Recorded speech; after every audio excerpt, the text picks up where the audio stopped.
Small World Lifters. Today I'm here with Luke Edwards from Westside Barbell. And today we're going to talk about Luke, what's it like for him to lift at Westside, what he gets out of it, and training with Louie. So who are you outside Westside Barbell, first of all? Oh my what? Who are you outside Westside Barbell? I'm a 36-year-old corrections officer. I like to hang out with my girlfriend, my dogs, friends, stuff like that. Really, powerlifting's, what I love and love to do. So. So how do you juggle being a corrections officer around lifting here? It's just a job, you have to, you don't work, you don't pay the bills. So, sometimes it's hard to come in and train in the morning after you've been working. I get home usually around 10:30, 11 o'clock, unless if I have to stay later, but you just do what you have to do. And are you always kind of rushing around to get here on time or get to work on time? Yeah, it seems like I leave here, go home, do some things, get ready for work, go to work, go home, go to bed, and then rush around in the morning to get to the gym. What got you into lifting? That was a long time ago. I'm an old man. I would say probably I had some step uncles, and they were big into powerlifting and bodybuilding. I was probably like 5 or 6 years old, and one of them was like a state champion in Florida. So, and my grandfather had like Muscle and Fitness and Flex magazine and all that stuff, and through that, I'd seen powerlifting and bodybuilding and all those things, and I just thought it was neat how people were able to push their body beyond what is normal. Pushing the limits. Right. So how and when did you realize you had abilities in powerlifting specifically? I was probably a teenager, and I competed in a few bodybuilding shows, and I realized that I was stronger than a lot of other people in the gym or whatnot. And there was a couple guys in there, one of them in particular, he was a former strength coach at a university, I don't remember what college, and he was talking to me about powerlifting. At the time I wasn't interested, and then I just kind of slowly started thinking about it, got all the Westside Barbell DVDs and started learning more about powerlifting and how to train and this and that, all while living in Indiana and training on my own. So how did you get on with the bodybuilding competitions? How did I do? Yeah. I placed like 5th or 6th in teen national, something like that. 4th, I don't know. It was a long time ago. What was that, like classic category or something? No, it was body. Back in the day, back 100 years ago, it was bodybuilding. NPC, and I don't know what all they have nowadays, but I think what drew me more into powerlifting was like you either got the weight or you didn't. There was a little bit of politics or whatnot, but it seemed like all bodybuilding was political, and I just kind of got burnt out with the sport and wanted to get into powerlifting. Okay. Before you came here, did you use any other training programs, and how did you get on with those? Well, I mean, I built a foundation, like I said, from doing like bodybuilding, mass movements and stuff like that. So I had a little bit of a base before I got into Westside. I was probably about 21, 22 when I got the Westside Barbell DVDs, watched them, trained for a year, and then probably within about a year and a half is when Lou approached me at a meet and talked to me about coming here. So you say Lou approached you at a meet. Did you have to try out, or what is it that actually got you here? I had come with a former training partner of mine, Gabe Daniels. He had trained here off and on back 10 years or so before I did. And so while he was my main training partner in Indiana, and every Fridays, every once in a while, we would come up here and train. And so Lou knew who I was. And then he knew like I had a good work ethic or whatnot. And we were at the first Pro-Am, I think that was in 05, 06. And we had talked about me moving up and whatnot. What do you think you have in common with other Westside lifters that makes you able to lift here? I would say I'm probably a rare breed to where I don't have anything in common. That I don't know that anybody or many people would be able to do what I've done and come back from what I've done. I don't know. I don't know if I'm crazy, stupid, hardcore. I don't know what it is. I don't know what keeps drawing me back, but I do. But as far as like some of the mental aspects of like other guys who have like got hurt or seriously injured, I would say, you know, it's that never give up attitude. I don't know. I'm just not one to listen to people who tell me you can't. I've been told I can't my whole life, and I don't like to listen to that, you know. And doctors have told me, you know, you shouldn't, or you can, or you wouldn't. And it's like, why? Why can't I push myself to the extreme? Why can't I push my body? Could you talk about those hardships? Yeah, I've had 2 kidney transplants. I had one in 2011. I was born with a kidney disease. I went into complete kidney failure at 27, 28, at the peak of my career at Westside. I was already in stage 2 kidney failure while I got here. And then I was transplanted, and it rejected after about 2.5 years. And then I was on dialysis for about 2 years. And then I received a second transplant in July 2015. And then in 2015, I also blew my shoulder off completely, had that replaced. So a lot of setbacks, a lot of comebacks. Do you ever speak with Andy Bolton about your kidney problems? No, we've never talked about it. No, because he has issues. I'm sure you're aware. I've heard he's on dialysis. Yeah. Training partners here. While naming some, what are their best qualities? I would say the ability to push, and I always feel myself like, you know, people can bend me but they can't break me. No one in this place, and that's the motivation that drives me, is not one person can break me training wise. You know, so coming in and watching what they can do, and it motivates me to train harder and be as strong as I can. So like, do you train with Coca a lot, or? Off and on, we train. Yeah. What would you say Coca's best attribute is that makes him a great training partner? He kind of has a mindset of me a little bit, like, you know, he don't like to be told no. You know, like I'm sure with some of the conditions he's had, he's been told he can't ever do something again or this and that, and we kind of have that same mindset that, like, you know, well, you're not going to tell me what to do, and I guess stubbornness, I guess you could call it that. How long have you been here? 11 or 12 years now.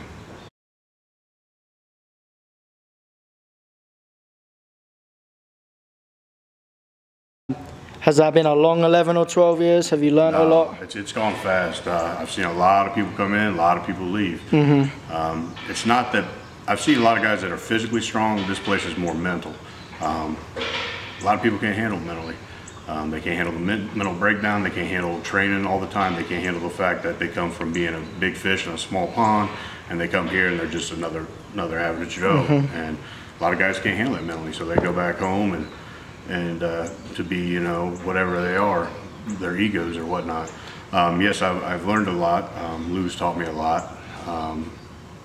I think the more I get older, the more I respect Lou for what he's gone through and able to come back from. When I was a young lifter here, I didn't really appreciate fully the fact that, you know, he was able to blow his back off and still come back in here and time after time and all these things. And I think for what I've been through and being older, I appreciate, you know, like, it's motivation to me, you know. What is it about Westside that suits you? It's just, it's who I am. I mean, it's not a t-shirt, it's not, you know, the logo, the brand, whatever. It's who I am. I couldn't imagine not being able to walk into these doors and train. Could you talk about the pressure here to perform? I think a lot of that is you put pressure on yourself because you want to look good and be strong, pretty much for Lou. A lot of guys along the way lose track of that. And Lou tells you in the beginning, you know, what he'll give you, what he expects from you, this and that. I think the pressure is a lot of people can't handle is to work hard day in and day out. It's hard to come in here 4 days a week and bust your ass and give everything you got. And it seems like some guys nowadays don't have that mental edge to where, I don't think some people realize, like, I would do anything to be able to be like 250 pounds and be healthy, completely healthy and as strong as I once was, and to do everything that I can do to try and go for that world record, because at one time I was close to a world record, and I would give anything to be able to do that. And I don't think a lot of guys have that mental approach. I think it was born right here. You either have heart or you don't. What keeps you motivated to train with such intensity day in and day out? Do you ever want to take days off? I'm sure you don't. Yeah, I mean, I think everybody gets a little burnt out once in a while. I don't know. I think the fact that keeps me coming in and day out is that I know that even though if I want to take a day off, these guys, they're not. They'll be in here and they're pushing. And I think sometimes that's motivation to get you up out of bed and get you moving, to be like, these guys are doing it. Well, you need to get up and do it too. What's going through your head before you attempt a big lift on the platform or a PR in the gym? Nowadays, nothing. I think one thing that a lot of guys, I'll take that back. Anytime that I'm about to attempt anything, it's the confidence to be able to know that I can do it. I think a lot of guys nowadays, I think fear comes in a lot of guys' his bodies, mindset, whatever. That's not something that's ever entered my mind. It's just a weight, It's you're either gonna get it or you're not. So even though that's kind of what's going through your head, how do you get psyched up for the big lift? Psyched up, man. I used to be crazy, and I used to get too amped up. I think I'd miss lifts because I'd get too jacked up.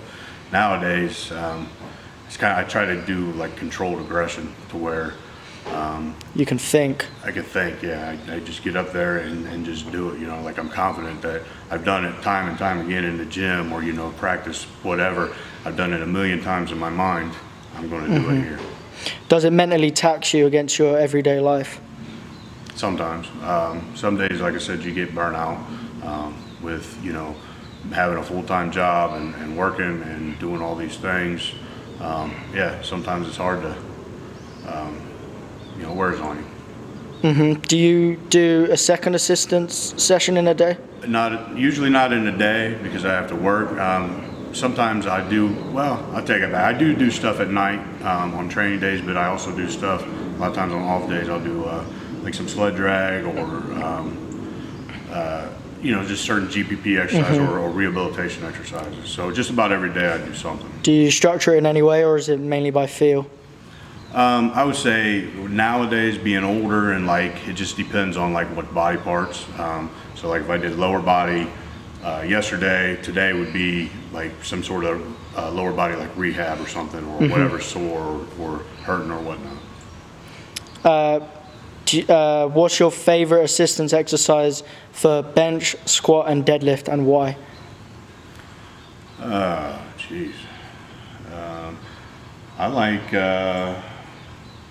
I don't know, I change it up a lot on different things.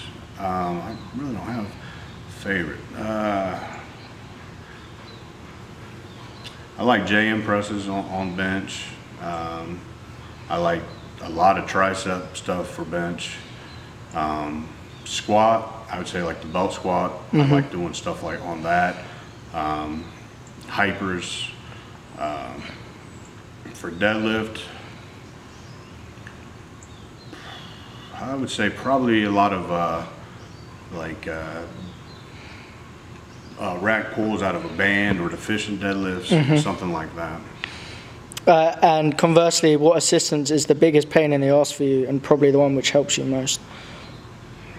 I don't know. Now that I get older and being a lot lighter than I used to be, they're all hard.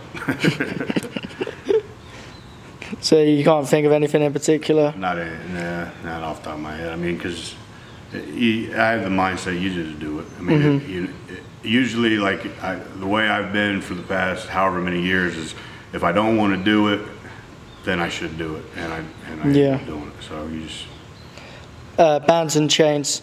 Do you prefer one over the other, and do you ever use them in assistance? I like both of them. I don't prefer one over the other. I think they both have a time and a place, just like anything in training does. Yeah. Do you ever use them with assistants, like skull crushers? Oh yeah. Yeah.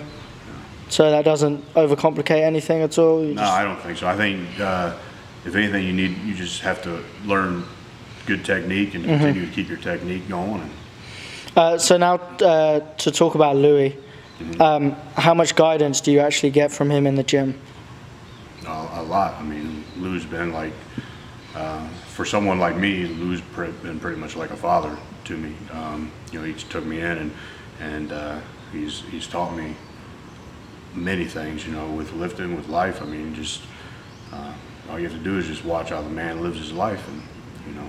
So he's an inspiration to you. Yeah. And slightly different question: what's it like to be coached by him? Well, I mean, Lou's always kind of never really considered himself a coach. He always considered himself a lifter. So I'm not going to step on his toes about that. But it's like, we'll say, coaching cues or whatever. He knows what he's talking about. You know, if he tells you something and it pisses you off because you're like, man, this old man don't know what he's talking about, and then you try it and he ends up being right. I mean, it's happened time and time again. You know? Does he like to get under your skin? I don't know. He may try. He may try when he's younger. He's never really fucked with me though. I mean, I don't know. He's always said that I look like a serial killer or something like that. So I always joke and tell him that if he don't be quiet, I'll put him in the semi and take him down to the nursing home. I don't know. He's never got under my skin probably because I give it right back to him. If you had to pick one, what's the most important lesson you've learned from Louie? Probably just that never give up attitude. You know? I mean, it's just, like I said, you're either instilled in it or you're not. It's all heart. And then and for him to be able to do what he's been able to do throughout the years and still come back and still want to be able to, and still hungry and still want to be all these things, it's amazing to me. You know, you don't see any 70, 71-year-old men having that kind of fire and dedication like he does. What would you want to pass on to people trying to start out lifting? Probably just take your time. You know, it's not a sprint. I was quick to want to be as strong as possible, as quick as possible, and I think that probably hurt me coming. You know, like I've blown my shoulder off. I've had numerous different injuries, and I think had I been smarter with like the prehab, because I was young, and all you young lifters out there listening to this, you know, you'd be like, I don't need that. I was the same way, but I wish that I would have done that now and continued to do that, because I think that just would have helped my body heal and be stronger and all that stuff. Yeah. So that's young lifters. Do you have any advice for masters lifters? Find a way to not get old. Like same thing applies. You know, do your physical therapy, do your rehab, do your prehab, do all the stuff that, you know, takes 10, 15 minutes. It's kind of a pain in the ass to do. You know, ice when you have to ice, do ice baths, do all sorts of different recovery to get yourself ready for the next day. Do whatever you have to do to be able to train. You know, I do more ice, more therapy, more massage, more different type of physical rehab, exercise, more rehab, more prehab, all these things that I do just so I can train. You know. You've got very interesting deadlift levers. Did it take a while to find your stance, or did everything just kind of come natural to you? Well, back in the day, I was a conventional deadlifter, and I really wasn't too good of a sumo deadlifter. It was just some kind of I worked out with when I was in Indiana before I came here, and then my first meet here, I pulled 810 that got me on the board a long time ago, and I don't know. I guess you just kind of find your groove. It's just something I've played around with, you know, and even now I still try to play around with it because I'm trying to find a way to where I can get you know more pounds, you know, whatever I can get. So. Yeah. What's your best raw deadlift? Do you know? My best raw deadlift. I think I pulled like 8 or 825 in here, conventional. One time. I mean, I could have pulled 800 any day of the week back in 2000. That's crazy. 8 to 10, something like that. Where can people find you? I will be starting an online business soon, teamedwardsperformance.com, at gmail.com, and then on Instagram, Luke Edwards 5x Pro. All right. Peace out. Small World Lifters. Luke Edwards.